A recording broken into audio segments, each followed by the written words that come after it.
Greetings from Jacksonville, Florida, on the campus of the University of North Florida. That's Corey Clark, lead writer for Warchant.com, the ultimate Seminoles sports source. I'm Aslan Hajivandi, director of digital media. What an awesome title, right? It is. Hit the thumbs up button watching us on YouTube and go over to Warchant.com. Go over to Warchant.com and subscribe.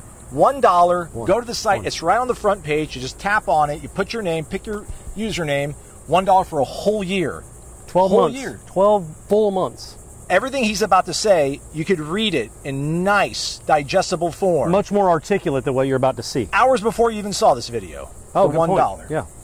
All right, Corey, so we're here in Jacksonville, day one of a 2-day mini camp in the middle of a grueling 6 consecutive days of camp for Florida State.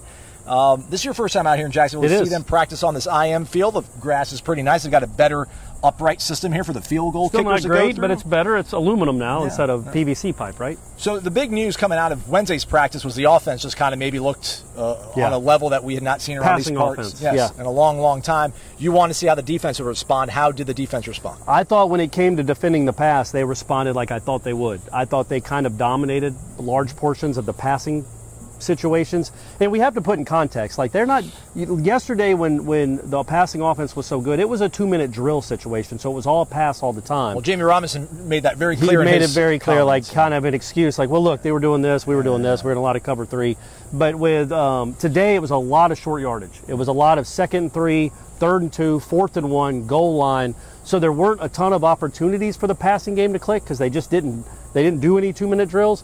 But overall, I thought the defense responded really well. I thought Amari and Cooper had a nice day. Sam McCall had a pick. But on the same token, I think Sam McCall had a pick. Somebody did. Yeah, Sam McCall did. Demore Tate did too, I think. Did he? All right. Yeah. So there were a couple picks out there in goal line type situations, Takeaways. goal to go, takeaways.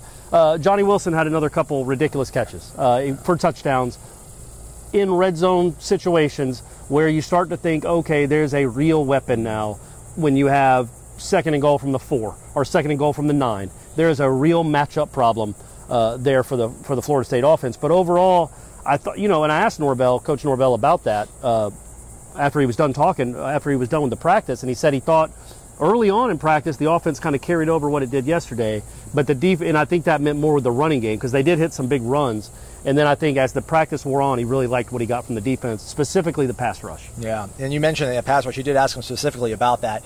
We're not going to go through a depth chart here and name things off, and, timelines differ by being a fan or being a coach of where you want your team to be and who you want to know you can rely on. But, watching practice, you mentioned, it seems like they've got their 8 guys in that front 4. Yeah. And we like those guys. Yeah. We do. Yeah, I think Briggs, Verse, McClendon, so it's 6, 5, and 9. They're all single digits, those guys. I think they've looked good, man. I thought Briggs had a nice day. McClendon was good yesterday. Verse had a sack today. It is just a tough dude to block.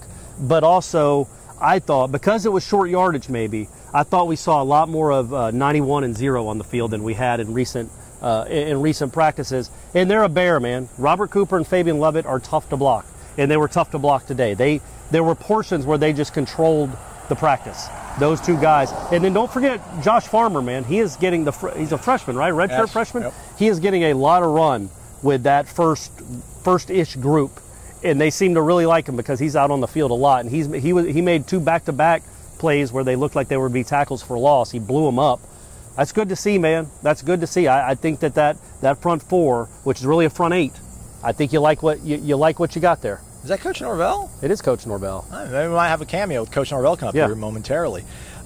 Josh Farmer, that might be one of those guys. I don't know where he was on the top 40, but maybe one of those guys we were asked about on Renegade Express who you would, kind of see a breakout surprise performance from. If he wasn't on there, I'd put him in there because he's in the mix. He's and also plays. Another person I wanted to mention was Rodney Hill on the offensive side of the ball. That guy had 2 nice long runs, tough runs, and my man is excitable. When he breaks containment and is going to the house, he is screaming and hollering and whooping it up because he's excited because he made another big play. And I think he's making enough big plays that even though they have a lot of depth at that position, buddy, he might work himself in. Like, work done. I'm not, again, like I did Jordan Travis with Pat Mahomes. I'm not saying that Rodney Hill is work done, but when work done arrived at Florida State and they switched him to offense, he was about the 4th or 5th string guy. He was so good they couldn't keep him off the field. So even when he was behind the USA Today Player of the Year in Marquette Smith, after 2 weeks he was ahead of Marquette Smith. Sometimes you're so good that you can play above seniority. and he might be that guy. We'll see, but man, what a nice signing he looks like he was. Let's keep it in the backfield then. He was asked, Coach Norvell was asked about Lawrence Tofield. He called him one of the stars of camp. Yeah. He's a guy that he was good today too. I probably would lift him on my top 40 if we had to redo it at this point right now. I mean, what have you seen from him in camp so far? Yeah, man, you know what he can do in the passing game. Clemson knows that, but he's very, very fast. But he's just showing you some stuff on regular type runs where it's not just not trick plays necessarily, but not the base part of your offense. He is not just a guy you want to match up with a linebacker out wide in a passing route. He is a running back. He's proven to be a running back, I think, this camp. Today especially, he hit a couple more nice runs. Again, you know Trayshawn Ward, you know Trey Benson, but man, when you think about Hill and Toafili, you've got some guys, man. You feel good about that, and you're not even counting about who might be your most dynamic runner is your quarterback, who doesn't run in these situations. Speaking of quarterbacks, I thought Tate and Jordan both had their moments. I mean, there was a couple passes that Jordan made placement-wise that were really on point. Tate made some really nice throws on the run, showing some athleticism that he might not get credit for. But I do think the defense carried the day. But again, the quarterbacks are still pushing each other. It's Jordan's job, by all accounts, obviously, clearly. So it was good to kind of see them pushing each other continually now. That's what they're doing. And Jamie Robinson, we talked to afterwards, talked about that. Like the depth around here makes these practices more intense because people are fighting for playing time and they're fighting for starting spots. Now, Jamie Robinson doesn't have to worry about that. If he's healthy, he's playing. But other guys around him, they got to fight off competitors, and that's not something that's been happening. It's at every position. Maybe not quarterback. I think Jordan Travis is probably locked in there. But at every other position, whether you're a starting running back, you were a starting receiver last year, you were starting on the offensive line, you got to keep people from taking your spot because they have more depth. I thought, and I think the thing we need to talk about a little bit is about them being here.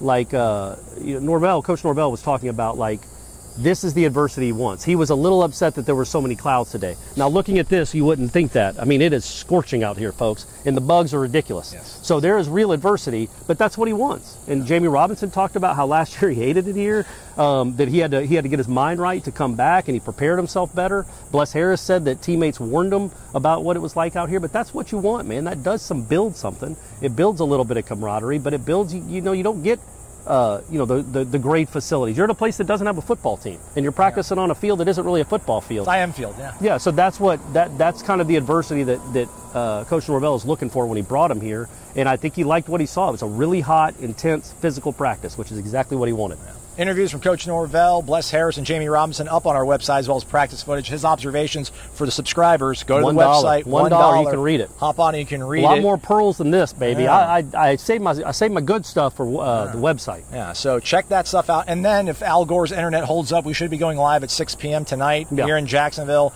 taking your questions over on YouTube. So stay tuned for that and get involved in that. We really would appreciate it. For Corey, I'm Aslan. We're out here in Jacksonville. Stay connected to Warchant.com. Your ultimate Seminoles sports source. Stay cool as well.